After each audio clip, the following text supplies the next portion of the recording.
इस वीडियो में हम सीखेंगे एक क्लिक पे हम कितने फ़ोल्डर बना सकते हैं। 2, 3, 4, 5 तो बहुत सारे बन सकते हैं।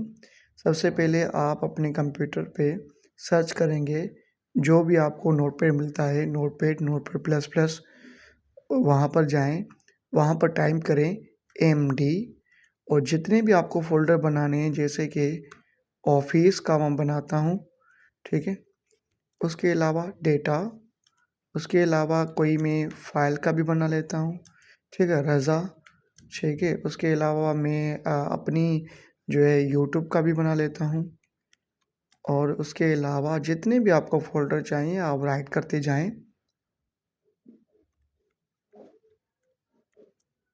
ठीक है? मैंने कुछ आपको डेमो दे दिया और इसको फ़ाइल को हम क्या करेंगे, सेव कर लेंगे।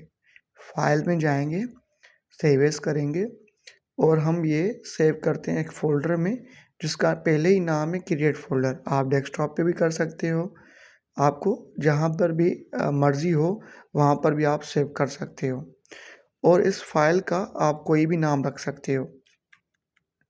मैं इसका नाम रखता हूँ क्रिएट और इसके अलावा नीचे लिखा हुआ है सेव एज़ अ टाइप, मैं इसको ऑल कर देता हूँ। लास्ट में ये लिखना ज़रूरी है, मैंडेटरी है, डॉट BAT बेट, ठीक है? ये इम्पॉर्टेंट है, नाम कोई भी लिख लें, कोई इश्यू नहीं है।